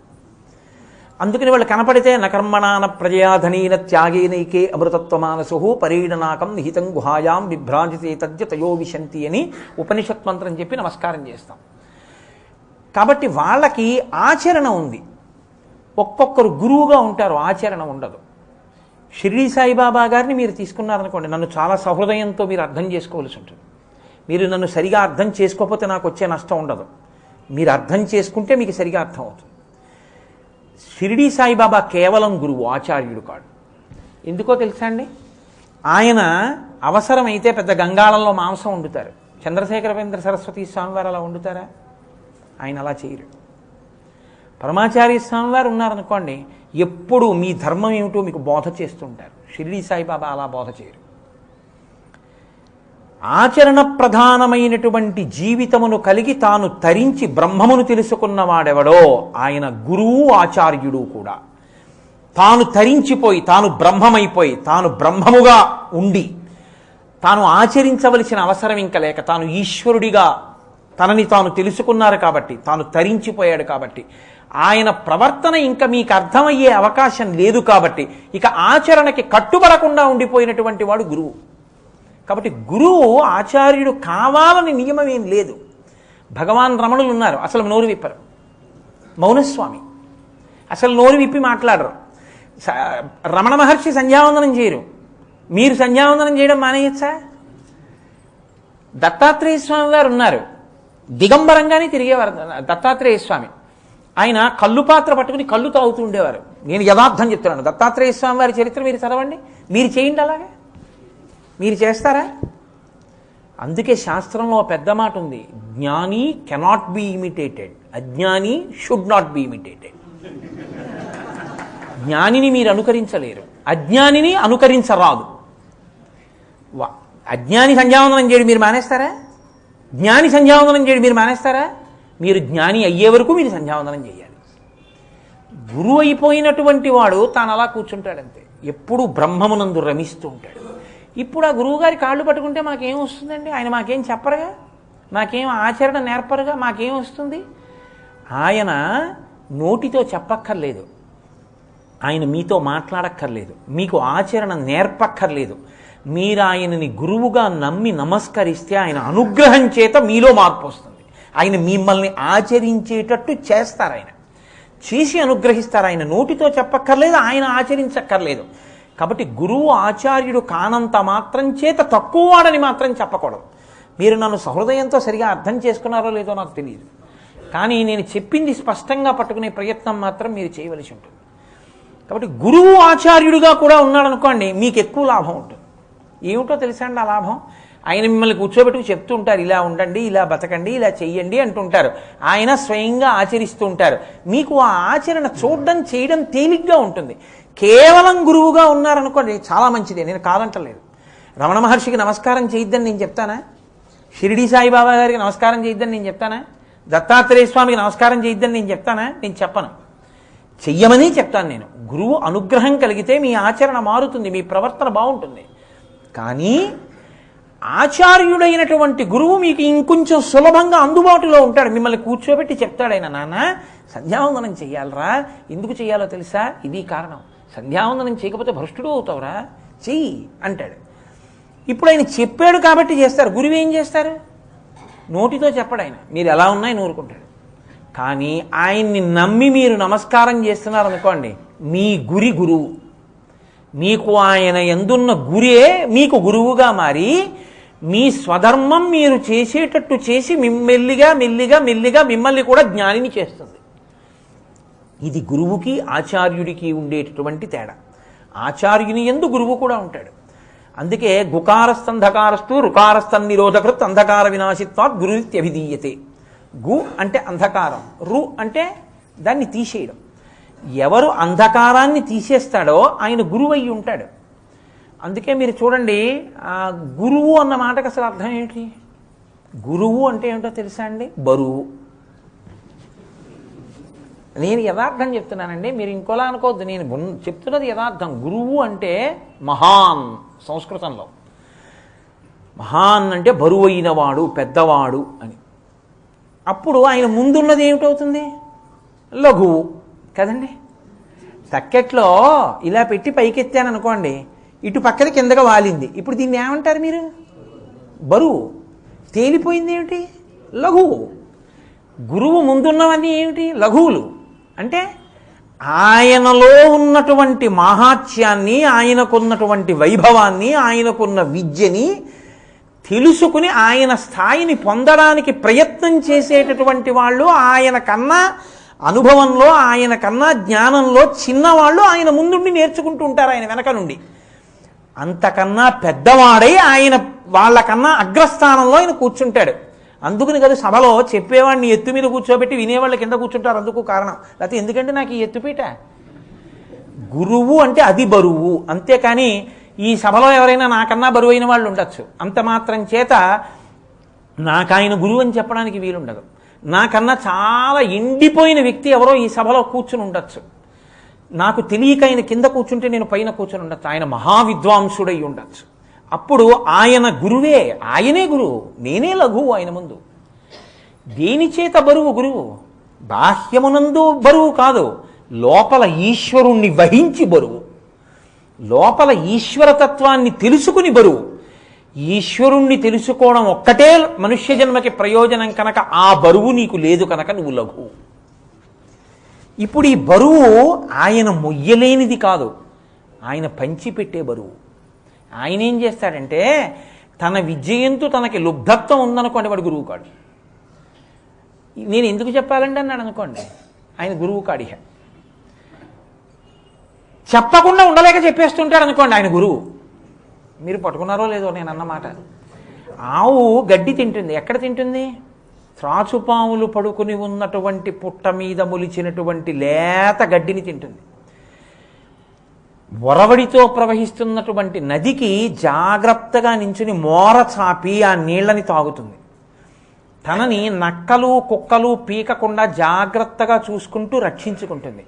గబగబ గబగబా తినేసి సురక్షిత స్థానంలోకి వచ్చి కూర్చుని గబగబా తిన్న పదార్థాన్ని మళ్ళీ నోట్లోకి తెచ్చుకుని మళ్ళీ బాగా నవిలి మళ్ళీ మింగుతూ ఉంటుంది. నెమర వేసిందంటారు. ఇంత కష్టపడితే చెంబుడు పాలు వస్తాయి. ఇంత కష్టపడి తయారు చేశానే ఈ పాలు, నేను ఎందుకు ఇవ్వాలి నీకు అంటుందా దూడని? దూడ కట్టుకొయ్య నుంచి విప్పగానే పరిగెత్తుకొచ్చి ఆ ఆవు యొక్క శిరములు నోట్లో పెట్టుకుని పొదుగు మీద పువ్వులేం వేయదు, గంగాజలం చల్లదు, ఒక్క గుద్దు గుద్దుతుంది. పొదుగుని 2 గుద్దులు గుద్ది ఆ శిరములను చప్పరించేటప్పటికీ తానింత కష్టపడి సంపాదించుకున్న పాలని 4 శిరములలోంచి వదిలిపెట్టేస్తుంది తాగేమని. గురువుగారు కూడా అంతే. గురువుగారు మాకు ఇది చెప్పరా అండి అని వచ్చి కాళ్ళు పట్టుకునేటప్పటికీ చెప్పకుండా ఉండలేక తాను కష్టపడి నేర్చుకున్నవన్నీ కూడా అవతల వాడికి అర్థమయ్యేట్టు చెప్పాలన్న తాపత్రయంతో 1కి 10 ఉపమానములు చెప్పి కిందకొచ్చి మీకు అర్థమయ్యేటట్టు చెప్పేసిన తర్వాత అమ్మయ్యని చెప్పేశానని కురిసేసిన మబ్బు కృతజ్ఞత కోరకుండా దూదిపింజే వెళ్ళిపోయినట్టు తాను సంతోషంగా వెళ్ళిపోతాడు. ఆ మనసు ఎవరికి ఉందో వాడు గురువు. ఆయన గురువు అనిపించుకుంటాడు. కాబట్టి విద్య ఉంటే గురువు కాడు, విద్యయందు లుబ్ధత్వం లేకుండా ఉండాలి, ప్రతిఫలాపేక్ష లేకుండా ఈశ్వరుడి గురించి చెప్పడమే నా జన్మకి ధన్యమని చెప్పడంలో మురిసిపోయి సంతోషపడిపోయి తన శరీరము పడుతున్న ఖేదాన్ని కూడా లెక్క పెట్టకుండా చెప్పడమే ప్రయోజనంగా చెప్పేయాలి, కురియడమే ప్రయోజనంగా మేఘం కురి చేసినట్టు. అలా చెప్పేవాడెవడో ఆయన గురువు. ఆయన అంధకారమును తీసేస్తాడు, ఆయన చీకట్లోంచి బయటికి లాగుతాడు. తమసోమా జ్యోతిర్గమయ, చీకట్లోంచి వెలుతురులోకి పైకెత్తుతాడు. అటువంటి గురువు ఆచార్యుడై పైకెత్తచ్చు, ఆచార్యుడు కాకుండా కూడా తన అనుగ్రహంతో పైకెత్తచ్చు. భగవాన్ రమణులు ఎందరినో కేవలం తన దృష్టిపాతంతో అనుగ్రహించారు, అప్పుడప్పుడు ఒక్క మాట అని అనుగ్రహించారు. ఒక్కొక్కసారి ఏమీ మాట్లాడకుండా కేవలం అలా పడుకోవడం వల్ల ఆయన్ని చూసేటప్పటికీ ఎన్నో ప్రశ్నలు అడుగుదామని అనుకుని ఆయన దగ్గరికి వెళ్ళి ఇలా కూర్చునేటప్పటికీ అనుమానాలన్నీ తీరిపోయేవంతే. గురువు నోటితో మాట్లాడక్కర్లేదు. ఆ మాటకు వస్తే దక్షిణామూర్తి మాట్లాడారా? మౌనవ్యాఖ్య దక్షిణామూర్తి మాట్లాడలేదు. గురువు అనుగ్రహించడం కూడా చమత్కారంగా ఉంటుంది. గురువు అన్ని వేళలా ఒక్కలాగే అనుగ్రహించక్కర్లేదు శిష్యుణ్ణి. ఒక్కొక్కసారి హస్తమస్తక సంయోగం చేసి అనుగ్రహిస్తారు, తల మీద చెయ్యి పెట్టి దీక్ష ఇస్తారు. ఒక్కొక్కసారి వేరొక రకంగా కన్నులతో బాగా చూసి నయన దీక్ష అని దీక్షనిస్తారు. ఇలా అనేక రకాలుగా ఉంటాయి గురువిచ్చే దీక్ష. ఒక్కొక్కసారి శిష్యుడు తనకున్నటువంటి విపరీతమైన విశ్వాసంతో గురువుగారు ఇవ్వకపోయినా గురువుగారి దగ్గర దీక్షితుడైపోతాడు, ఆ గురువుగారికి శిష్యుడైపోతాడు. లేవనుకుంటున్నారా మీరు అటువంటి సందర్భాలు? కబీర్ దాస్ గారు ఆయన చరిత్రను ఏం చెప్తారంటే, హిందువుకి పుట్టి మహమ్మదీయుల కుటుంబంలో పెరిగారు అంటారు. ఎక్కడ పుట్టినా మహాత్ములే. మహమ్మదీయుల కుటుంబంలో పుట్టినా మనకు వచ్చిన అలరే ఉంది. మహాత్ముడే. ఆయనకి రామానందుల వారి దగ్గర రామనామాన్ని ఉపదేశం పొందాలని కోరిక. రామానందుల వారు సంప్రదాయం ఉన్నవారు. సంప్రదాయం అంటే మీకు చెప్పానే ఆచార్య పురుషులైన కాబట్టి ఆయన సంప్రదాయం చూస్తారు ఉపదేశం చేయాలంటే. మహమ్మదీయుడైనటువంటి కబీర్ దాస్ గారికి రామనామం ఇస్తారా? ఆయన దగ్గర పొందాలని ఈయనకి తాపత్రయం. అంటే ఈయన గురి ఆయన మీద ఉంది, అందుకని గురువుగారు అయ్యారు. మీకు ఎవరి మీద గురి ఏర్పడిందో ఆయనే గురువు అండి. మీ గురికి గురువు అని పేరు. రమణులు చెప్పిన మాట, నేను చెప్పట్లేదు ఈ మాట. కాబట్టి ఇప్పుడు ఆయన ఏం చేశారు? బ్రాహ్మీ ముహూర్తంలో ఇంకా చీకటి ఉండగా బయలుదేరి అలా నడిచి స్నానానికి వెళ్ళేవారు గంగ ఒడ్డున రామానంద మహర్షి. ఈయన అలా వెడుతున్నప్పుడు గురువుగారు తన మీద కాలు పెడితే గురువుగారు ఇచ్చేటటువంటి దివ్యమైన అనుగ్రహం ఆయన పాదం పెట్టడం. అందుకని ఆ గురువుగారు వెడుతుంటే దారిలో పడుకుంటే ఆయన పాదం తనకి తగులుతుంది కదా అని పడుకున్నారు. రామానందుల వారు ఆ రామనామం తలుచుకుంటూ సంతోషంగా వెళ్ళిపోతున్నారు. ఆ చీకట్లో కింద పడుకున్న కబీర్ దాస్ గారు కనపడలేదు. ఆయన కాలు అనుకోకుండా ఆయన మీద పడింది. అంతటి మహాపురుషులు ఏమంటారు? రామరామ, ఇదేమిటి ఇలా నేను కాలు తగిలింది, ఎవరు పాపం పడుకున్నారు అంటారు కదా. అంతే, దాన్నే రామనామ దీక్షగా స్వీకరించారు. ఒకడు శివశివ అంటాడు, ఒకడు రామరామ, ఏమిటంటే అలా తన్నేశాను అంటాడు కదా. అలాగే అన్నారు ఆయన కూడా. అంతే, కబీర్ దాస్ గారు రామానందుల వారి దగ్గర రామరామ అన్న మాటని దీక్షగా స్వీకరించి నా గురువుగారు రామానందుల వారిని తరించిపోయారు. అంతే. ఒక్కొక్కసారి గురువుగారు ఇవ్వని దీక్ష శిష్యుడు అలా స్వీకరించి తరించిపోతాడు. అది గురి వలన వస్తుంది, అందువలన శిష్యుడు అవుతాడు. శంకర భగవత్పాదులు ఒకసారి శిష్యుడు అంటే ఏమిటో చూపించాలనుకున్నారు. గంగానదికి ఈవలి ఒడ్డున శంకరాచార్యులు వారు ఉన్నారు, ఆమలి ఒడ్డున పద్మపాదాచార్యులు వారు ఉన్నారు. శంకర భగవత్పాదులు స్నానం చేశారు. బట్ట తడిగా ఉంది. తడిగా ఉన్న బట్టతో ఈవలి ఒడ్డున నించుని అటుపక్కనున్న పద్మపాదాచార్యుల వారిని పిలిచారు. బట్ట పట్టుకురా, కట్టుకోవాలి అన్నారు. పద్మపాదాచార్యుల వారు తలెత్తి చూశారు. అయ్యయ్యో, గురువుగారు తడిసిపోయి ఉన్నారు, బట్ట తడిసిపోయింది, నిలబడి ఉన్నారు. అయ్యో, ఆయనకి ఎంత బాధ కలుగుతోందో తడి బట్టతో నించోవడంలో. నేను అలా తిరిగి వెళ్ళి ఇచ్చేంత వరకు గురువుగారు తడి బట్టలతో నించోడమా? నేను పట్టుకెళ్ళి పొడి బట్టలు ఇచ్చేయాలని ఈత కొట్టినా తడిసిపోతాయి. ఆ బట్టలు పట్టుకుని నేను ఇలా వెళ్ళగలనా వెళ్ళలేనా ఆయన చూడలేదు. మా గురువుగారు ఉన్నారు, మా గురువుగారు నన్ను రక్షిస్తారు, మా గురువుగారికి బట్టలు ఇచ్చేయాలంతే. గంగ మీద పరిగెత్తారు. ఆయనకున్న గురిని చూసి గంగా నది ఆయన అడుగులు వేస్తుంటే అడుగుల కింద పద్మములు విప్పింది. విప్పిన పద్మములలో అడుగులు పడి గురువుగారి దగ్గరికి వెళ్ళి బట్టలు ఇచ్చిన వారు కాబట్టి, గురువుగారి మీద అంత గురి ఉన్నవారు కాబట్టి, పాదముల కింద గంగ పద్మములు పట్టింది కాబట్టి ఆయనకి పద్మపాదాచార్యులని పేరు వచ్చింది. అది గురు శిష్య సంబంధం అంటే అంత గొప్పగా ఉంటుంది. శిష్యుడన్నవాడు గురువుని తండ్రి కన్నా తల్లి కన్నా గొప్పగా చూస్తాడు. ఎందుకో తెలుసా అండి? తల్లి తండ్రి జన్మ మాత్రమే ఇస్తారు, గురువు మళ్ళీ జన్మలేని స్థితిని ఇస్తాడు. అందుకే ఇక గురువు గారి రుణం తీర్చుకోవడం అనేటటువంటిది లోకంలో ఉండదు. ఎవరి రుణమైనా తీర్చుకుంటారు, గురువు గారి రుణం తీర్చుకోలేరు. ఎందుకో తెలుసా అండి? గురువు గారికి మీరేమిస్తారు? నేను పంచెలు చాపిస్తానంటారు. వ్యోమవత్వ్యాప్త దేహాయ దక్షిణామూర్తయే నమః. అనంతమైన పరబ్రహ్మాన్ని అనుభవించి పరమాత్మగా తాను నిలబడిపోయినటువంటి గురువుకి తానేమీ కోరుకోని గురువుకి పంచెనీయగలిగిన నేతగాడు ఇంకా ఈ దేశంలో పుట్టలేదు. ఈశ్వరుడికి పంచేవడం నెయ్యగలడు, గురువుగారికి పంచేవడం నెయ్యగలడు. కానీ నన్ను అనుగ్రహించడానికి ఆయన పొచ్చుకున్నారు అని మీరు ప్రణిపాతం చేయవలసి ఉంటుంది అంతే గురువుగారికి. కాబట్టి అందుకే రుక్మిణీ కళ్యాణంలో భాగవతంలో మహానుభావుడు పోతన గారు రచన చేస్తూ ఓ మాట అంటారు. జలదాతేక్షును తోడి తెచ్చితివి నా సందేశమున్ చెప్పి నన్ను నిలువం పెట్టితివి నీ కృపన్ బ్రతికితి నీకన్న పుణ్యాత్మకుల్ కలరే దీనికి నీకున్ ప్రత్యుపకృతిం చేయంగా నేనేరా అంజలి ఘటించద భూసురాన్వయమణి సద్బంధు చింతామణి అంది రుక్మిణీదేవి. అగ్నిజ్యోతనుడు కృష్ణ భగవానుడిని తీసుకొస్తే, మహానుభావ పుట్టి చచ్చే స్వరూపం ఉన్న వాళ్ళకి ఈశ్వరుణ్ణి తీసుకురాగలిగినటువంటి వాడివి.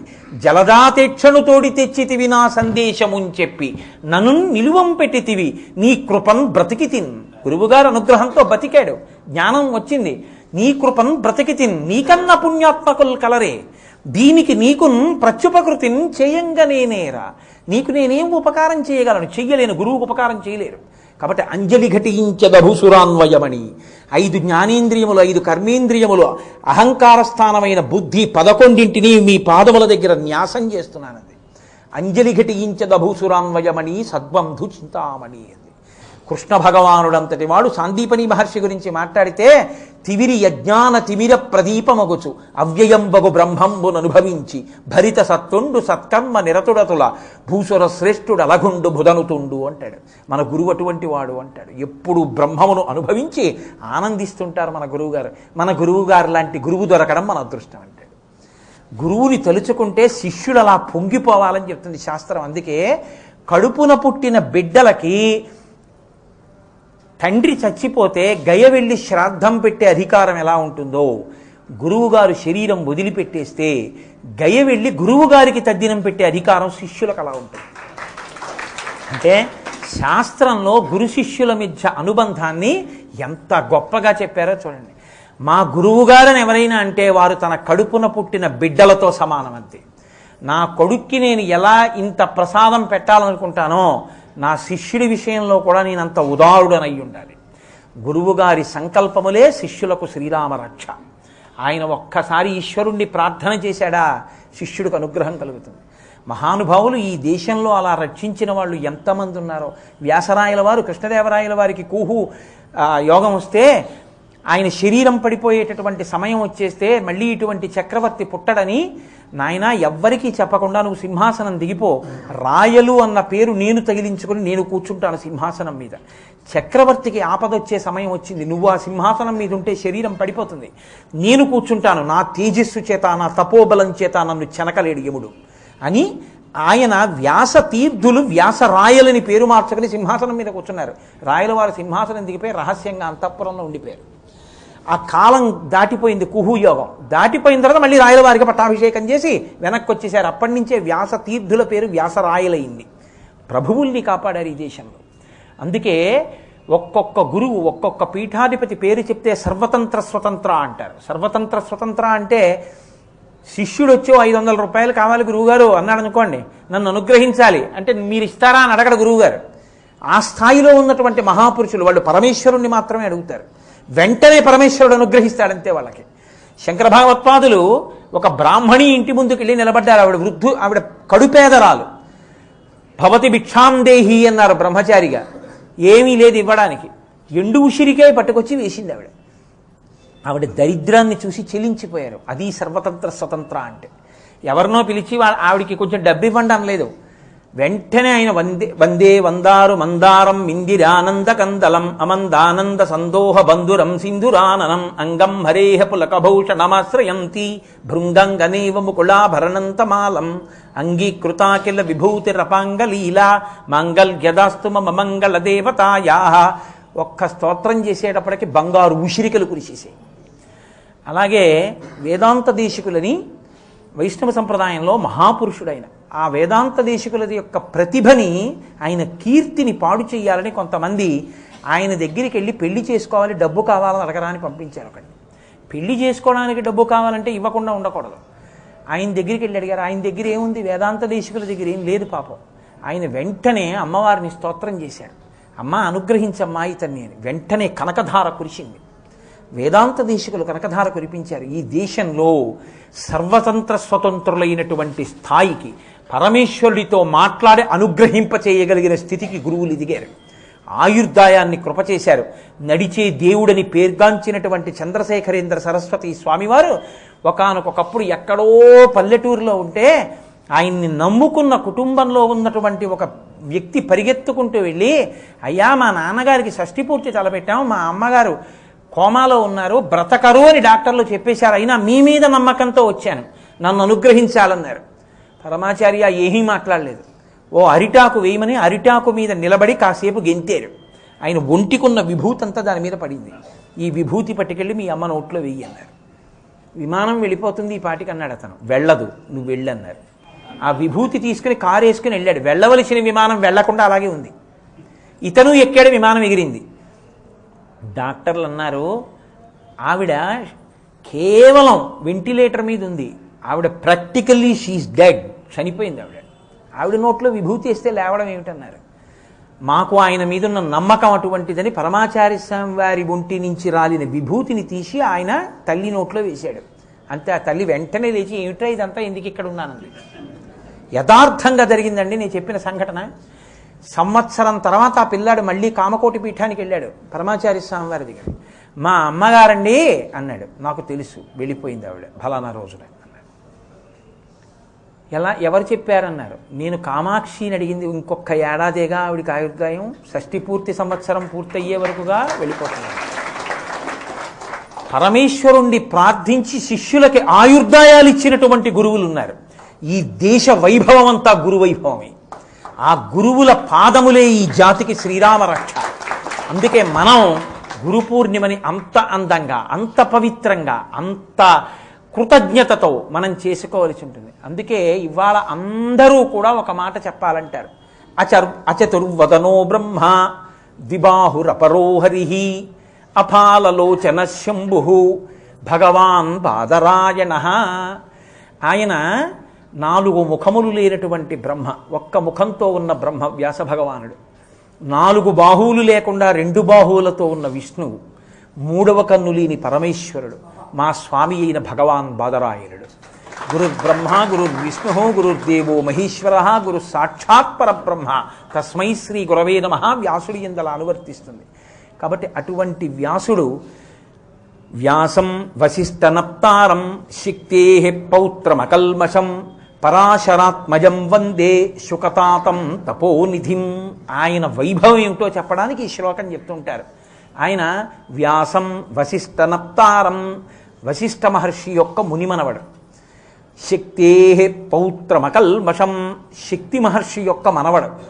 పరాశరాత్మజం, పరాశర మహర్షి యొక్క ఆత్మజుడు. వందే, ఆయనకి నమస్కరిస్తున్నాను. శుకతాతం, శుకమహర్షి యొక్క తండ్రి. సంస్కృతంలో తాతం అంటే తండ్రి.